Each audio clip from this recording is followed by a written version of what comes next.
Welcome back to another episode of Excuse My Grandma. It's Kim and my co-host, Grandma Gail. Today, we are joined by Alan Patricof and Lily Patricof.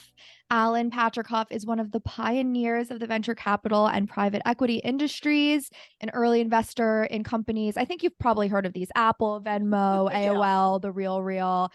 He's also an author of his memoir, No Red Lights, Reflections on Life. There it is. 50 years in venture capital and never driving alone. And we're joined by his granddaughter, who happens to be my best friend, who I've known since we were 14. We went to high school together, Lily Patricof, who has made her own career in the world of New York politics. Thank you both for joining us.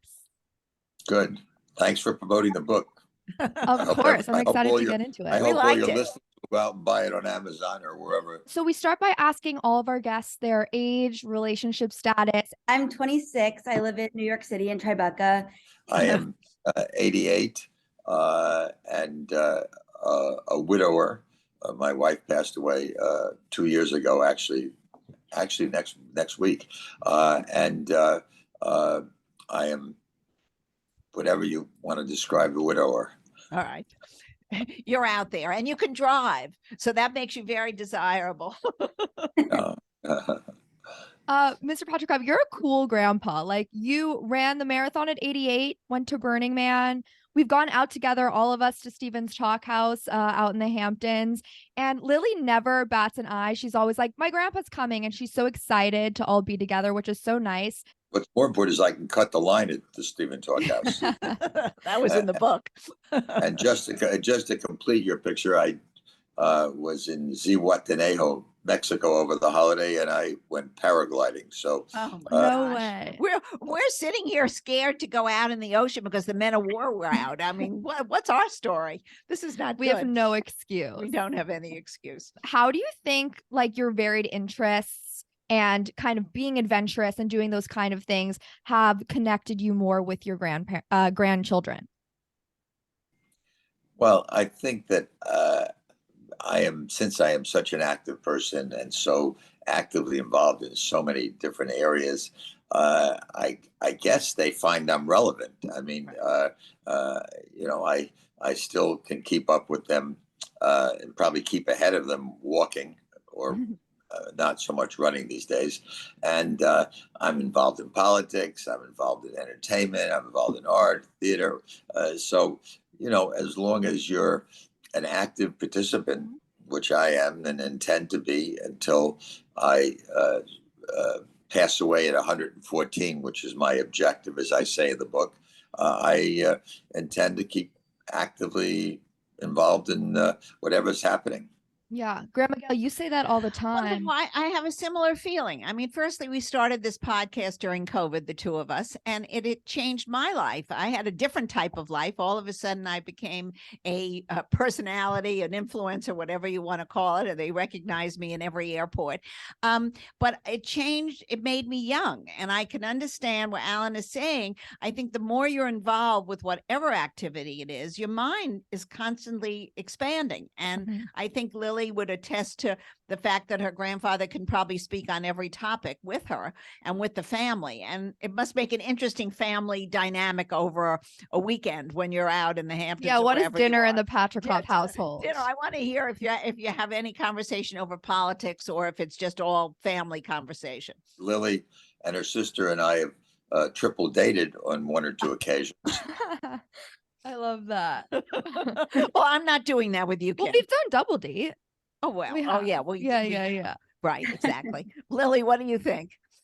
I think, we talk about everything. Family dinners definitely can get a little bit intense and chaotic, but we all enjoy that. Sometimes at breakfast, he kind of sits and reads the newspaper and just chimes in now and then, I think. And when he does, we all listen. But I think the fact that we all like to be around a table together and like to be in the same place says a lot. Like my whole life, being around what used to be my grandma and grandpa, now with my grandpa, is where our family would gather. And I think it's such I hope that I have the same thing when I'm 88, that my family loves to come with me and be with me and spend time with me.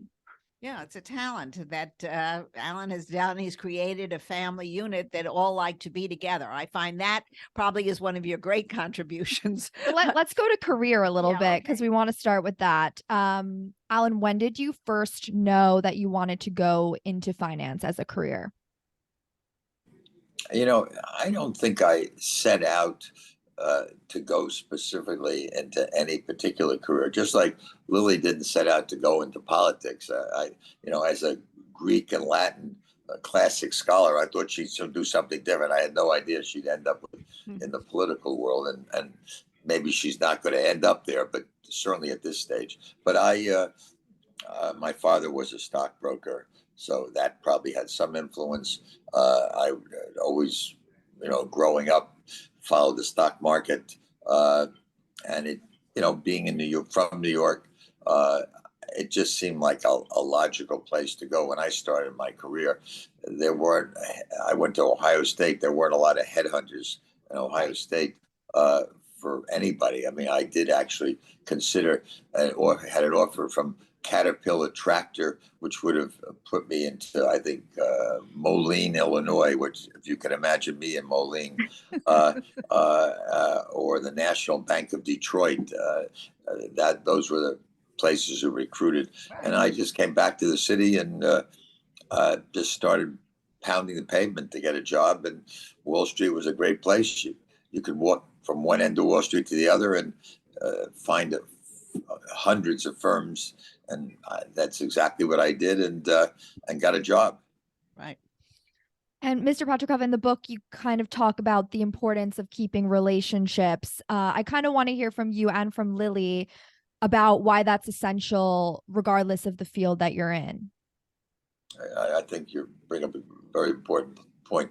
I believe very strongly that life is cumulative, and I think starting when you're very young, even in high school, the friendships you develop, just as you and Lily are demonstrating, they stay with you. You each develop careers, go in different paths, and they add to the breadth of your life. And I have very strong feelings out of it for people who work for me. And there's a great tendency when everybody goes to an event who works in the same firm to huddle together with the same people that they work with every day. And I have been really tough on that when I see that happening, and I break up the groups and say, this is a chance to meet other people. If you're at a conference, sit with someone you don't know. If you're at a dinner party, find out about the person next to you or person across the table from you, and develop relationships. Because, as I say in the book, and I believe very strongly, these relationships are cumulative, as are your life experiences, and they grow with you, and that's what makes you who you are. I mean, without naming names or places, the people I met early in my career are today now the presidents, and many of them presidents and chairmen of many major firms on Wall Street and beyond that. But we all got to know each other when we were just forming our careers. And it's why I also say, from the very early stages, which is again in my book, is get involved with art, get involved with theater, get involved with whatever it is that interests you. Lily had an interest in poetry. I made her a member of the Poet Society 10 years ago. I'm not sure she's followed it up as actively as she did then. But I think, developing these affiliated, associated activities really makes you the person you are. And at age 88, I have a pretty broad contact list of friends and acquaintances and relationships that make me who I am today. Right. Lily, two questions. One, have you gone and used your Poetry Society thing once? And then second, as we were talking, I was kind of thinking of when you and I have gone out before, even socially, and we definitely tend to be like with some of our friends, just all stand together. But I feel like you and I both kind of make the effort of let's do a lap, let's see who we can talk to, let's try to meet new people. So how do you think you kind of like live that, even not only in business, but also like with friends and in social situations?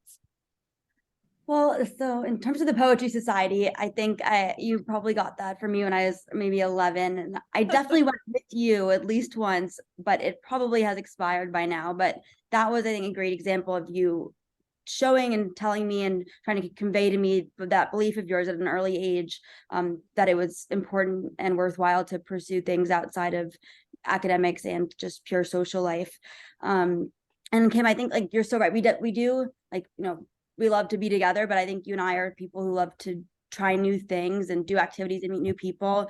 And something I've thought about a lot, and we've talked about a lot in recent years. Once you're out of school, and it's not just school and going out, you want to have a life that's enriched by lots of other things, and you figure out what those things are that bring you joy or that interest you. And I think we've always, Kim and I made a goal the summer after our senior year of high school, to see as many Broadway shows together as possible. And like, that's something we still love to do together.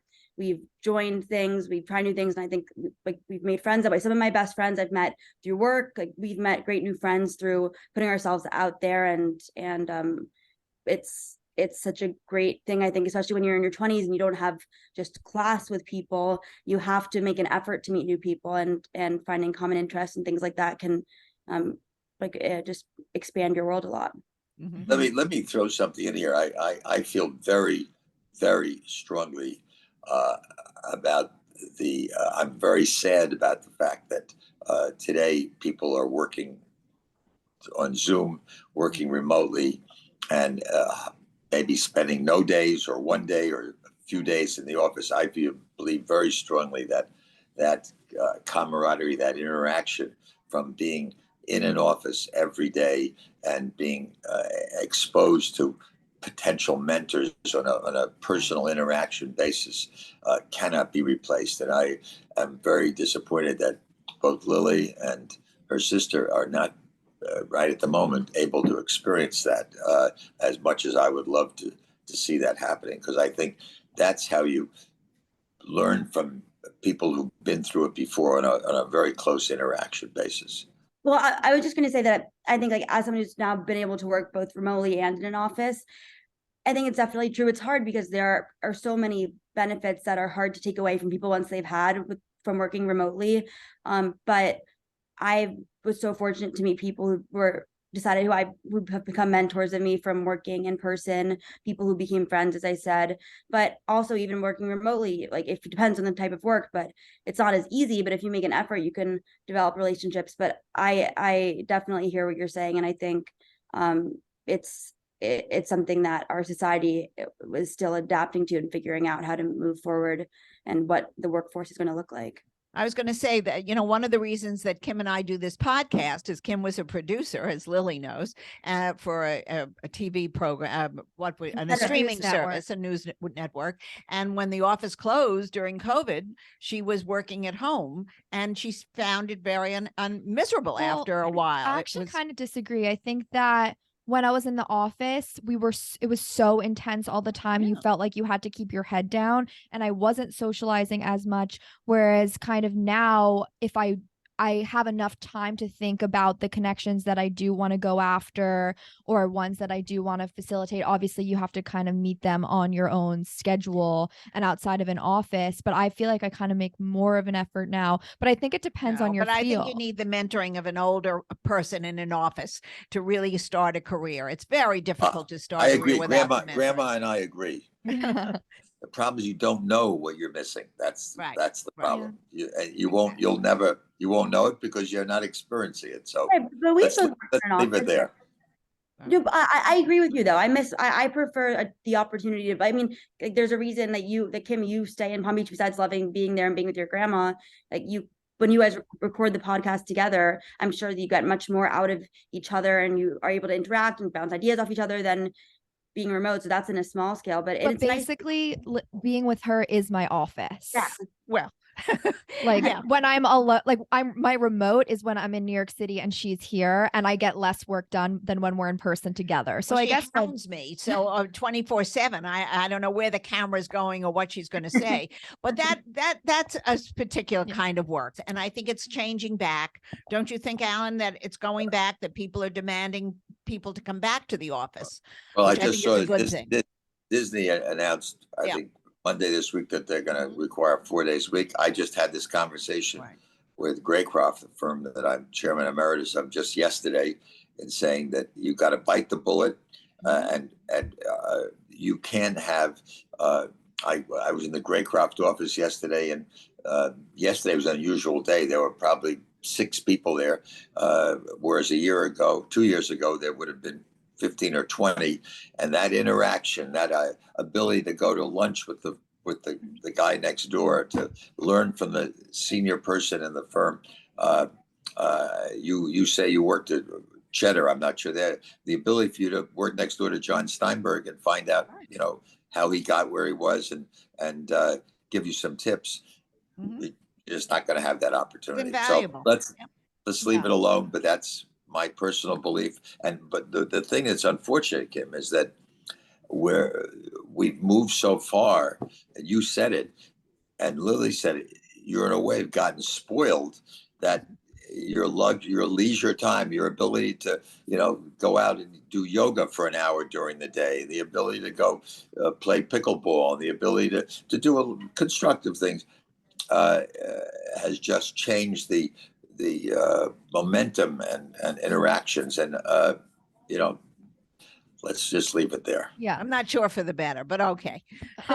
Lily, what traits do you think that you've inherited from your grandpa? And then what do you think you disagree on the most? We disagree all the time. So let's start there. We do disagree, but usually in a constructive way. I'd say, I think I am very stubborn, maybe, or tenacious, maybe is the right word. And I think that is something that he is as well. I am very intellectually curious, which is absolutely true of him, and is not necessarily, I think that's a trait that's not just inherited, but learned. So I'm lucky to have been exposed to that, but from him and the rest of my family. I think I'm passionate and I care about things going on. And that's another thing that I believe I developed, but also probably had, was inclined to be in the first place. We are both, I also walk very fast. I talk very fast, which is one of the sources of our disagreements most frequently. He thinks I talk too quickly, but Kim can understand me. I think. Lily has a specific language. When I introduce her to new people, they look at me sometimes and they're like, "What?" And I'm like, "No. Like, I'm on level 5 of this course, so I'm good." But you have to. Thank you, Kim. That is the constant friction that Lily's bringing it up. I don't stop trying to slow her down, and if whatever she wants to share with you, I've gone to great extremes to do this. He offered me a car when I was in middle school to go to a speech therapist. I did go to the speech therapist. Never. Where's the car? Where? Question. She went to the speech therapist once. The speech therapist understood her, so there was no need to go back. Right. You do the same thing to me, Grandma. I feel like sometimes you're like, slow down when I'm in the middle of talking. And I don't even think that I talk that fast. So maybe grandparents are definitely like very aware of, they want their grandkids to be perfect sometimes. We're trying to make you better than we are. I guess so. Mr. Patricof, do you have we kind of touched on this, but specific activities that even you can give advice to other grandparents listening of things that they could kind of do with their grandkids, or maybe it's watching a lot of the same shows or something like that? No, I just think keeping yourself relevant is really the answer. If you want to play in the same game as you and Lily, you've got to be, I took Lily, and I've taken others in the family to a place called Marie's Crisis down in New York, which is, she's probably taken you there, Kim. Yeah, she has. It's our favorite place to go. Yeah, and I, if I'm reading a book, if I'm watching a show, we just had a big debate. I hated Glass Onion, hated it with an extreme passion. Why? I think it's ridiculous. I didn't debate it, by the way. I haven't seen it. I don't want to take a stand. I saw it. Knives Out, the first one I loved, but this was just crazy. Knives Out. Which was amazing. Reading the paper, knowing what's happening, being up to date on politics, being, it's, I went to an art gallery yesterday, and I will be quick to say to Lily. In fact, she and I had I'll tell the story, Lily, but you can. I had lunch with Lily about a month ago, and I said, I want you to, we were at 59th Street. I said, I want you to go over to see the LVMH Right. trunk show. And she said, I'll do it. I said, do it now while I've been thinking about it. Don't tell me you're going to do it later. She said, I promise you I'm going to do it. And I asked her a week later, had she done it? No. And 2 weeks later, she now tells me she's done it. I still don't She believe went with me, so I can attest. Oh, Yes. okay. But I believe very, very strongly in do it now. I hate people who say, I'll get to it tomorrow, or I'm glad you told me. You know, I've been trying to get back to an office at that time though. So Yeah. and I exactly, Kim is the win. We did it together. So I ended up we had a really fun afternoon. Yeah. anyhow, I Wasn't much though, I have to say. I think staying relevant, being part of life is critical, whether it's, running or surfing or whatever else it may be, or intellectual pursuits. I think that the only way you're going to, my grandparents, my grandparents were in another century. At not even before I had no relationship with them other than to, visit them for a Jewish holiday experience. But even my parents, I did very little with.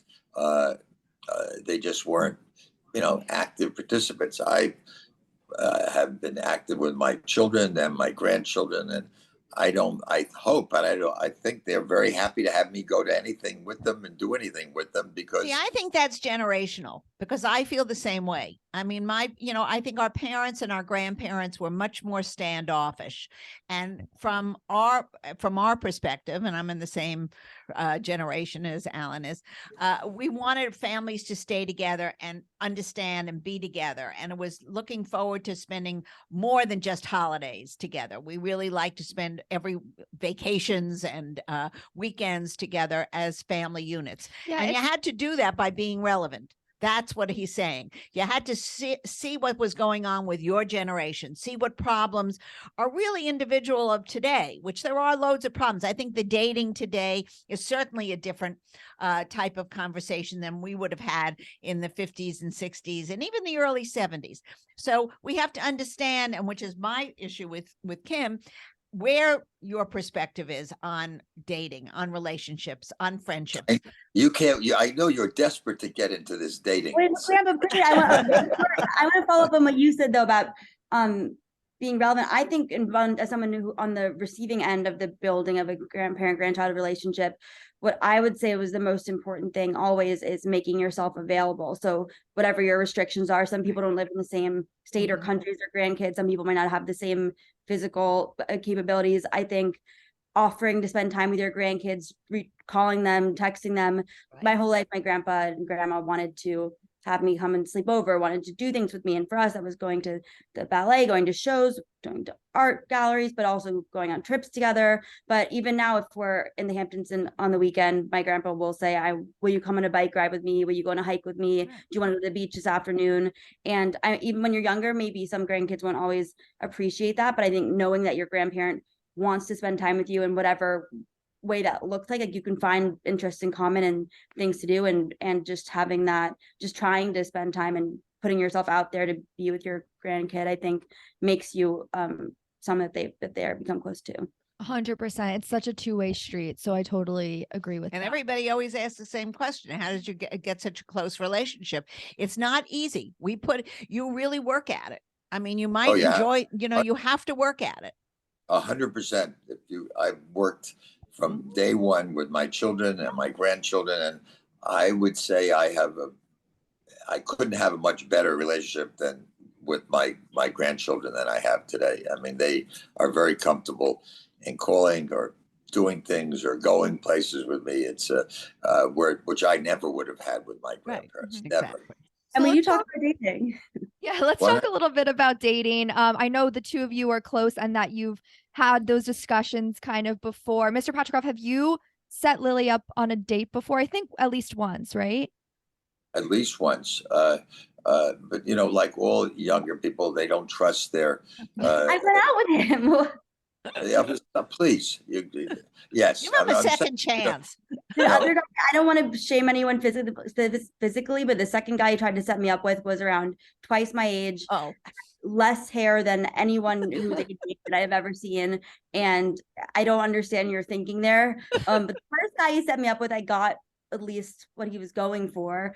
And I went out with him. It wasn't, I mean, I don't know exactly what you saw that would make us a match, but I appreciate he was like a young man with an interesting job and background who you thought you like his family, and I went out with him. So I did trust you on that. And then I trusted myself when I did not like him and didn't go on a second date. see, but this is our conversation. You got to give somebody more than one date. Well, you also think that looks don't matter at all. I don't. And I don't know how you feel about this, Alan, but like I certainly want to be attracted to the person. Oh, Absolutely, I agree with you. I'm sorry. I think you want to physically be attracted and intellectually attractive, and well, that's and you know, someone who's compatible with your interests. But let me make one thing very clear. Notwithstanding what Lily just said, as a widower, there are many people who have called me up to meet somebody, and I always say to them the same thing. Do you remember my wife? I had an extraordinarily attractive, nice wife. I think Lily will tell you, not the average. She was extraordinary. I mean, many people would tell you she was one of the most attractive people in New York and the nicest. And I would say that. And most people who try to fix you up with someone who's their best friend or someone they heard just got divorced or became a widow, and they don't really think, does this really make sense? Is this really right for this person? And I could go stories that, once I, took the benefit of someone who pressed me, and it was ridiculous. I mean, it made no sense whatsoever because they just didn't understand me and my personality and who I am and who I had been married to for 50 years. So when Lily makes her comments, I would never fix Lily up with someone that I didn't apply those same standards. And the fact that she made these comments she just made, I assure you, I did not pick a guy that was twice her age and bald. I was guaranteed. You have a higher standard for attractiveness for women than for men. I think if you know a man, and maybe not, I'm not saying that's necessarily like a standard thing, but I think if you know a guy and you know that he is nice, you met him, that too, you see that as being a worthwhile person. But as someone, when you're looking at someone and making a judgment for yourself, the standards might be a little bit different. He was bald and he was like all right, Lily, he might be listening to the podcast, so let's not go further into this. We're going to have that debate, but I will again say it, I would not suggest anyone to any of my grandchildren that I didn't think was interesting, attractive, and relevant to Lily or whichever of my grandchildren that I fit male related, since I have 6 granddaughters and only 1 grandson. I want to make a point of mentioning, though, we don't know whoever they end up dating. I think remember, some of them are like 12, so who knows who they want. All right, I'll give up on the point. But my point is, I do not, people should not do it indiscriminately just to help their best friend or someone they met, or they really should think more about, is this make sense? That's the point I make pretty much every episode that Grandma Gail never gets, which is I don't like setups for that reason, because it's always, oh, I know someone who's single, you're single, go out. It's never tailored to you. So I always think I can pick a better partner for myself than somebody else, unless it's my best friend who knows me well and actually thinks that this is like going to be a good person for me. Well, you know what? true. I'm going to interject something here. It's different for Alan and different for Lily and you. We're coming from a marriage that was good, and we have certain ideas in our mind what a perfect person should be on a date. You guys are starting out just your lives, and you have to give people a chance, and looks are one part of it. But I hope the two of you girls, who are very smart and very attractive, don't just look at looks, because looks fade. And hair grows away and people get heavy, but you have to like the person. The person has to have be a good soul and a good person. We know that, I think. No, but I think sometimes you guys look at too much superficial. And I Well, don't go along with that. I think That's my fair. big problem. Especially with dating apps, I think that's like kind of the forced format. You're Right. judging based off a very superficial, like first look. But I know that people I've liked in the past, I know the same for Kim. It's more dependent on personality, Good. Intellectual, like curiosity. I feel like when you end up being attracted to someone for a long term, it's like good looks are very, very nice. But if someone were amazing, like objectively handsome and not intelligent or not kind, I would not find them attractive, or if someone weren't like a perfect 10. And But Lily, I want to make something clear to you and to Kim. If I were to suggest someone to you or to Kim, I would not do it indiscriminately. I would think, does this make sense for this particular person? No, I'm just saying to you. It would not just be because I met somebody and I want to introduce my granddaughter. I don't need to waste your time or their time. And I think that applies whether it's Kim's grandmother or it's me. It should be the same kind of thought process. All right. I'm wondering if either of you think anything is not okay to talk about on a date. Like, I know you're both deeply involved in politics. Would you ever discuss it on a first or second date? Well, I think I have had this discussion with other people. I think it's fair to say that I would not be very comfortable dealing with someone who was an avid Trump supporter. I have to be honest. It would just not work. And I have that struggle today with friends, widow friends who husbands, as couples, we were very, very friendly. But now that the husband is not there and I'm dealing with a woman, not dealing with her, I mean, this is not a personal relationship, but friends. It makes it's very, very hard because, if you visit with them, you're sitting in front of the Fox screen the whole time, and countering arguments all the time. So I think that would an avid Trump supporter would be very difficult for me to spend any time with. Really, it's a tough thing, particularly when you have a friendship that transcends that. I'm going to say this because I've been in a situation where I am from an opposite point of view. I think as friends, we have to be able to talk about the different political things. Forget Trump, forget Biden, forget all that.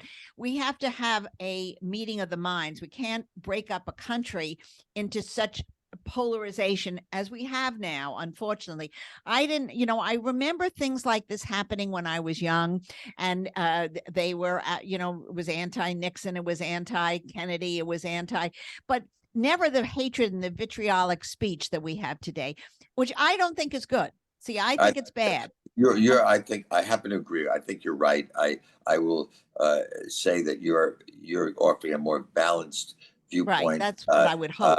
I try, okay. But we have to all try. But I think we do need more harmony. And I will say to you, which I'm sure you will confirm, when I was dating, politics was you never even would dream of talking about politics. It's become so much a part of our lives. Well, it's even on the dating profiles, it says your affiliation. I think that's sad because you never get to, then you'll only stay with one type of person. And just what you were saying before, you want to have a varied amount of opinions and conversations and respect them. I mean, I can respect Alan's point of view and he has to come and respect my point of view, and then you do whatever you want. And that's where I'm hoping we go. I don't like what's happening really now. I don't think it's healthy. I have lots of Republican friends. I mean, that's exactly. You do spend, I think that is something you try to do. I think you're like, in terms of dating, it would be hard for you, but you do have friends and people you care about. That's I had a political event at the house this summer, and I invited a friend of his who I knew to be a Republican, even though it was about a Democratic candidate and Democratic issues. And it actually led to an interesting question and an interesting discussion about exactly what we're saying here. Like, the polarity is very difficult to deal with, and everyone, I think no one wants that, but politics and morality have become so deeply intertwined in a way that I don't think they always were. And so part of the like national conversation, like we shouldn't, 20 years ago, it shouldn't have been like on the nightly news what the president was doing, or like it, it would just be like he was governing, unless it was like a big world event. And now it's just so much for ugly for me as well. I have gone on dates with people with different political views. I have friends with different political views, but to have like a partner who had views that were incompatible to mine, and in terms of things that connect to morals and rights and things that are just, to me, like everyone can have deal breakers and they can be silly or serious.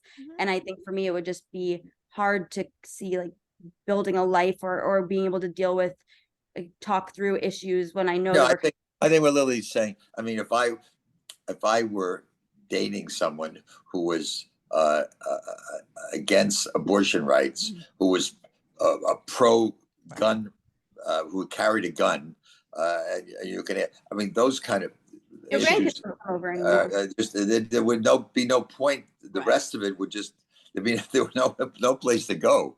Yeah, right. I agree. I wanted to talk a little bit also about physical health, because you mentioned earlier the living to 114 goal. I'm rooting for him. Yeah, we all do it too. I know, for everyone, for all four of us. How does physical health play in? Like, do you have a fitness routine that you do every day? I know. Oh, I also wanted to ask about your running the marathon, because I want to know how the I Am 88 shirt came to be. That's a very good story, actually. But my routine is one thing. I walk every place. I live on 76th Street. I walk where I am now on 55th Street. My second office is 40th Street. So I will walk down there later. Then I'll walk back. Anytime I have any opportunity, a doctor's meeting or anything, rather than taking a cab, I'll walk.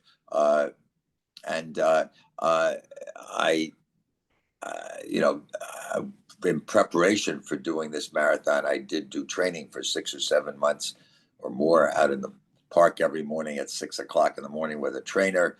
I've had a actual exercise trainer for the same person for 25 years. You write about him in the book, which was very wonderful. He's came to my house since the answer. Hold the book up.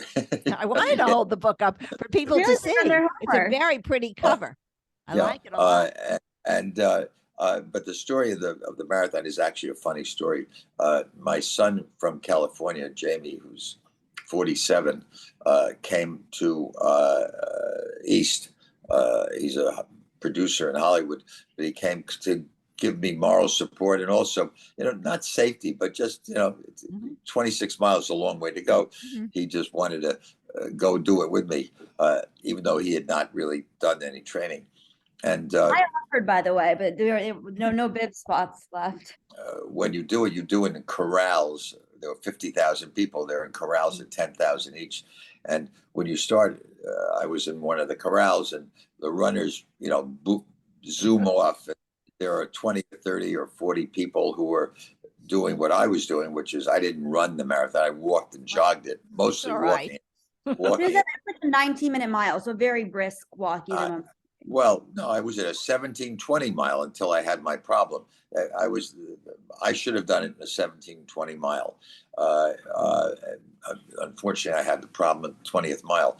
But as we're walking fast, there was a woman alongside us who was also jogging, and she had written across her chest her name in big letters. And as we were going down 4th Avenue in Brooklyn, after we crossed the bridge, everybody was cheering for this person. Let's say her name was Carol. Go, Carol. Go, Carol. You can do it. Great. And they were literally cheering. And I turned to my son, and as we're going, and I said, Jamie, what's wrong with us? Whether we chicken soup, nobody is saying one single enthusiastic comment. And my last name was on my shirt. And I said, sidle over to her as we're walking. And, and by the way, she was walking like she was 100 years old. She was totally bent over, shuffling along. So he goes over as we're moving forward. and then comes back to me and says she's 62. I said, 62? And they're cheering for her? Yeah. And no one is cheering for me? Well, she has a And lot this of is what relatives. I said, no, this, she looked She like she looked was older 100. than she was. Yeah. Yeah. She looked a lot older than I did. Mhm.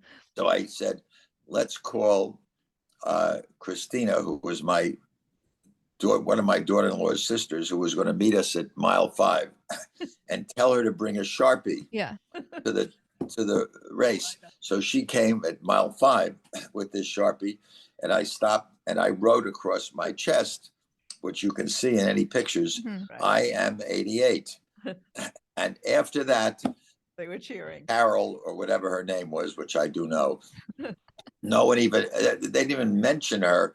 And we had cheers like you can't imagine Mhm. from that point on, for the 5th mile to the 26th in darkness.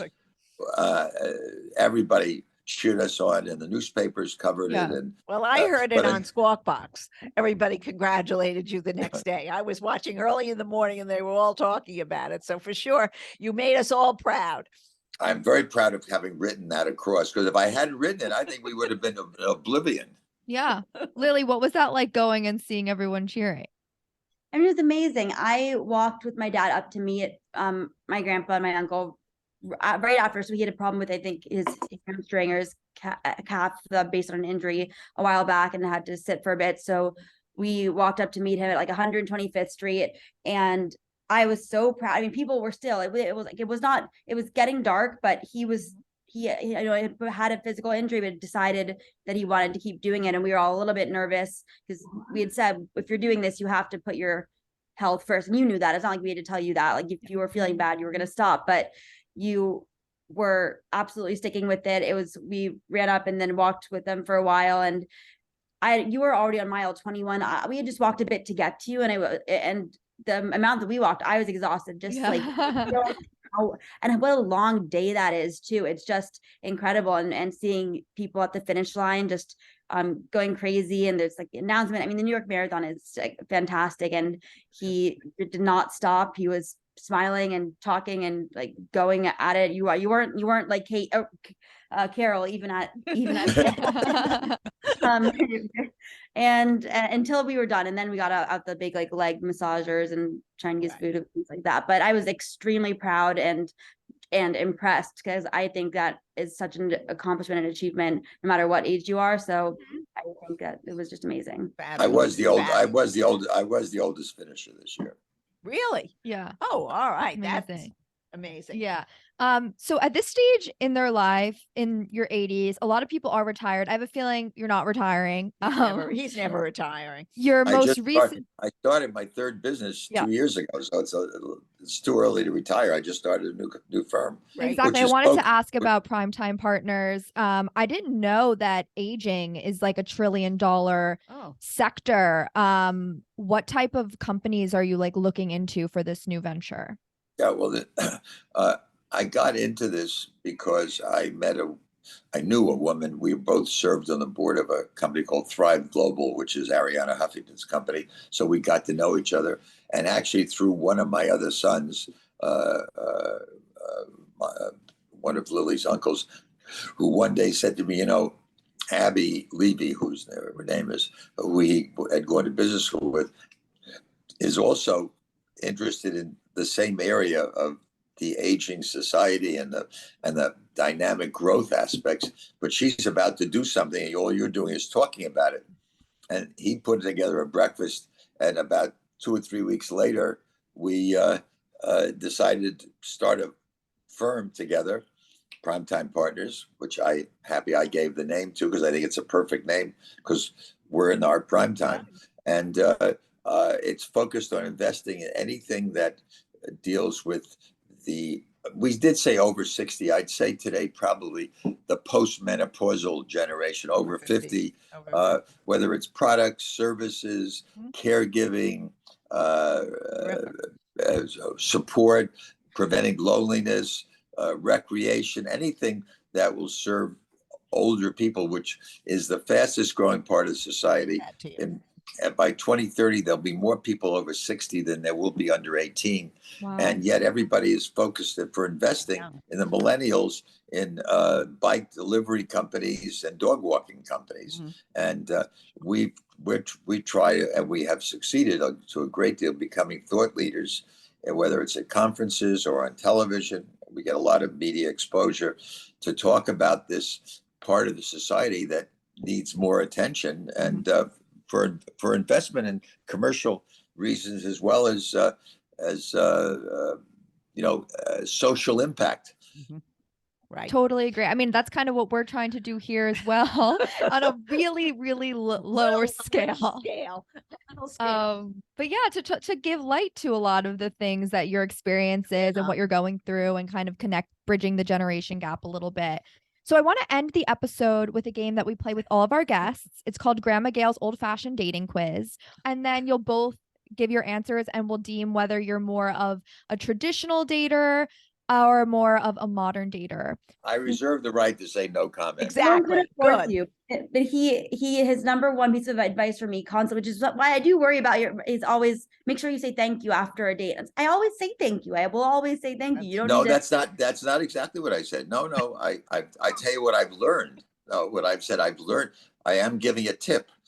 Yes. What I have learned from dating in the last, and I actually, to be very honest, I started dating before my wife passed away, because she really couldn't speak because of Alzheimer's for the last 2 or 3 years that she was alive, although I was very, very, very actively involved and committed and constant companion. But I did start somewhat of a social life early. So I've been kind of dating, you'd say, for maybe 4 years. So I do have enough experience. But what I have learned above anything else is almost every single woman I have gone out with, unless I guess it's every single woman. So I haven't had too many failures. Always text either before, after the evening is over, that evening, or by 8 o'clock the next morning. I get a text. I have not initiated the text. Well, you always get it. Well, okay, no, that's different though. And I have come to recognize that is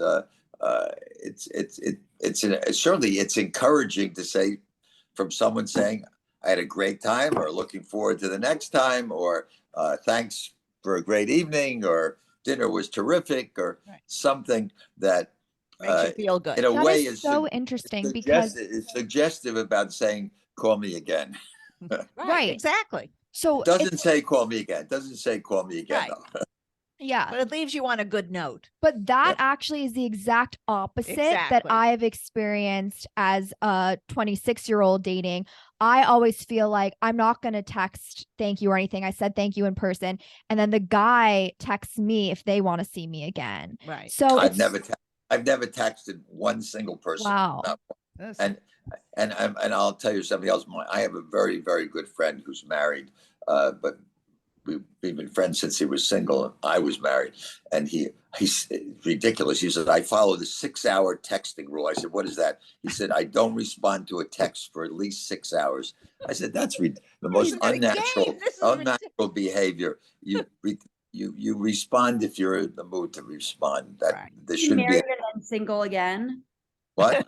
He married and then he became single again when you knew him, because I think something must happen where if you've been married since before technology, then you get technology and you're single, you almost have go to the beginning of dating evolution, like with us when we were in high school, where you're kind of playing games like that, like not texting for 6 hours. To us now it's like silly. By the way, I should also add, under no circumstances, absolutely zero, do I ever use email for that, or does anyone email me on that? Email is not for that kind of those kind of comments. Thank heavens. No, but it's good advice, because Lily, we know that like we wouldn't even have someone's email, so it wouldn't be. But a lot of people, maybe when like they're dating in their older age or whatever it is, like they only have their email. Yeah, they wouldn't think about it. So it's actually good advice.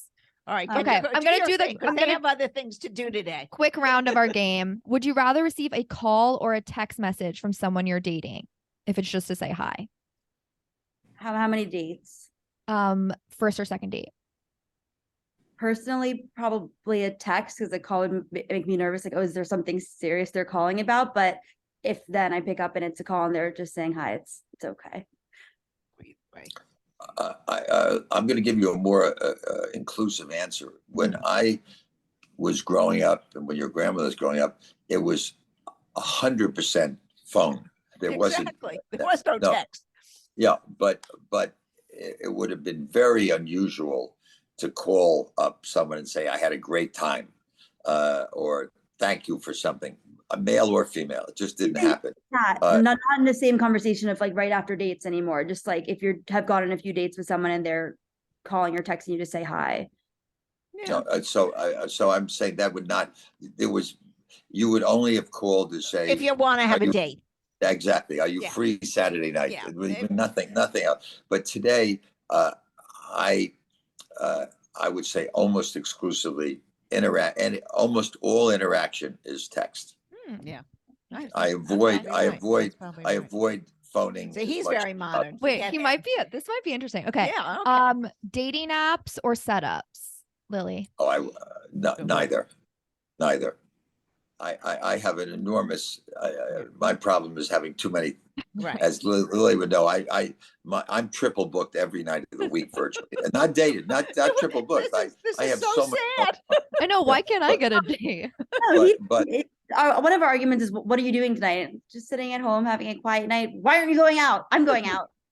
No, Right. let me elucidate on that. One of the things that disappointed me for quite a while, and I think maybe I've told you this, Lily, is I'm being very honest with you now, since this is a sincere conversation.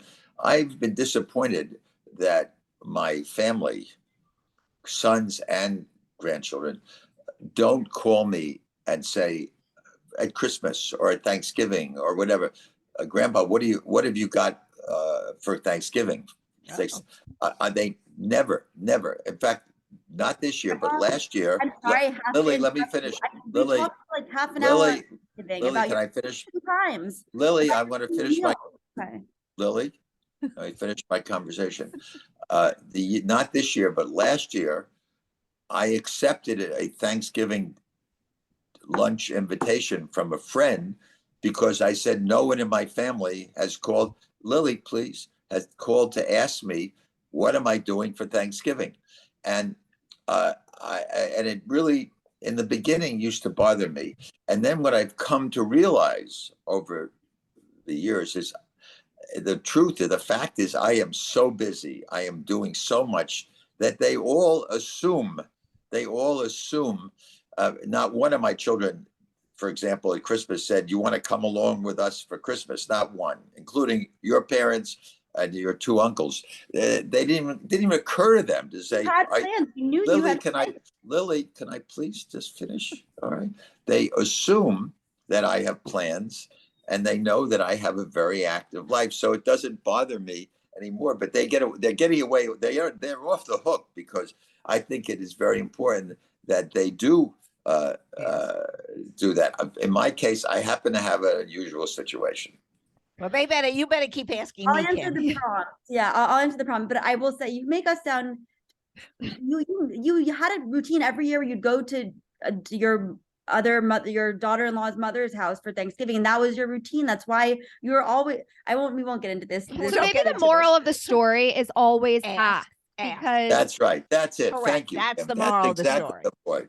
Kim, every holiday, call me up and say you are invited to our Thanksgiving. Right. And if you can survive our family, you can survive anybody. This is true. I have met a lot of widows, and I feel very strongly, and I have advised every widow that I know, not that I'm dating, particularly ones that I'm not dating, and say, do not be shy.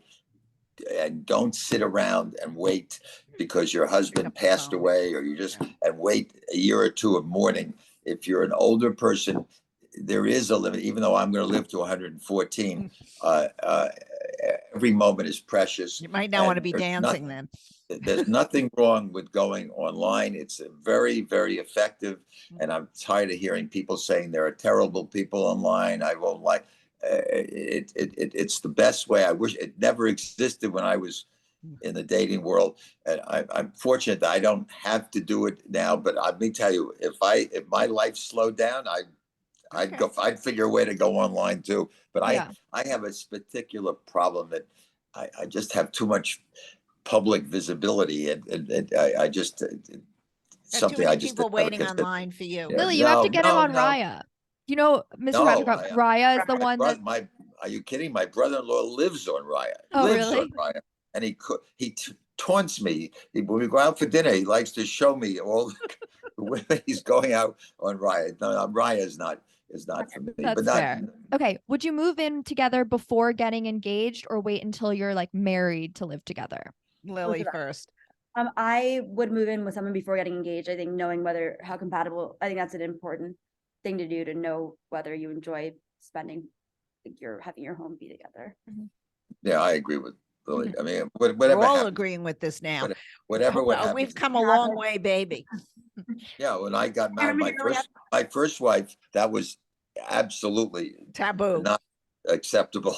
Yeah. Exactly. Correct. Okay. Last question is, who should pay for the date? Should it be one person in a relationship or should you split the bill? No, I pay for everything. Although I will tell you that I pay for everything, but sometimes, I mean, not intentionally, if I have a plan with someone and they happen to buy the movie tickets, I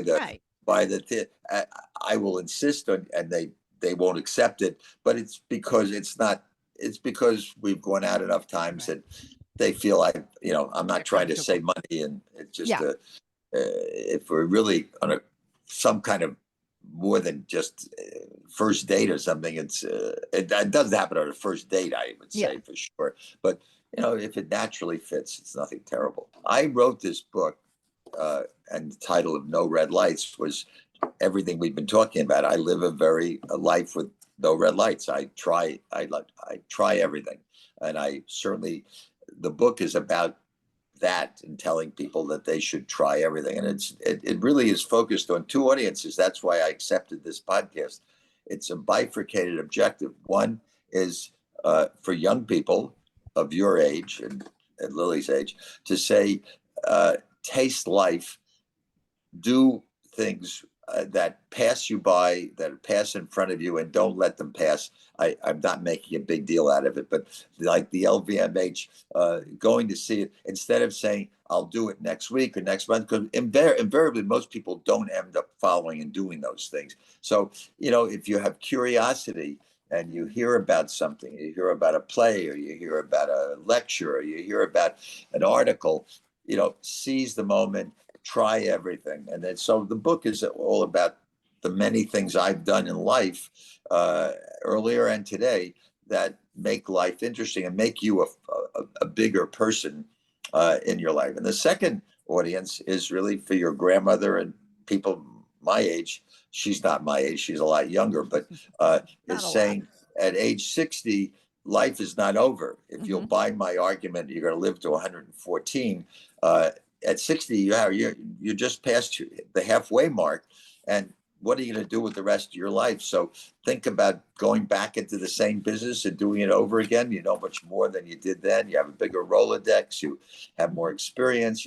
You have still lots of energy. So do that, or try something, become a poet, or go back to law school, or do something, but make the second half of your life more interesting. So I really wrote for a bifurcated audience, and I would, I don't mean to promote myself, but it has accomplished that I get comments from people on both ends. I got the best comment, and I'll end with this, the other day, from a fellow who lives in my building, married, who's lived there as long as I have, and he's on the New York Stock Exchange.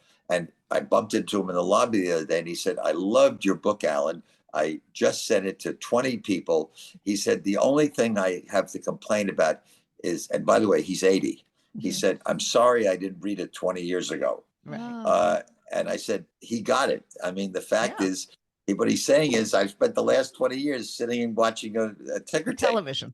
Instead of television. That's right, not the ticker tape. And there are so many interesting things that you have the opportunity, and not just some pass you by, but the others you have to go out and find.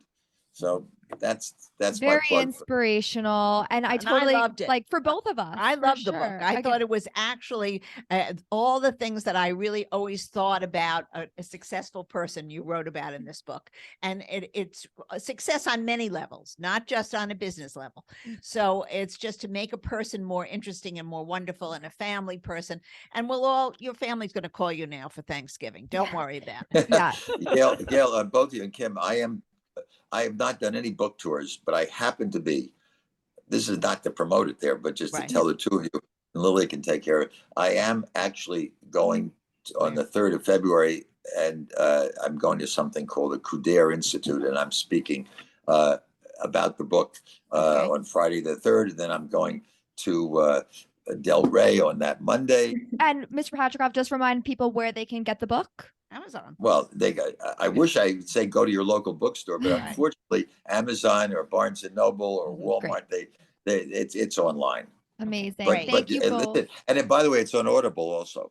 Oh yeah, I heard about your experience from Lily doing the audiobook. That sounds like really interesting as well. Yeah, I recorded it myself. Yes. Oh, that's wonderful. Yes. So you guys know how to follow us. Excuse My Grandma on Instagram, TikTok. Rate us 5 stars wherever you're listening. See you next week. Okay, bye.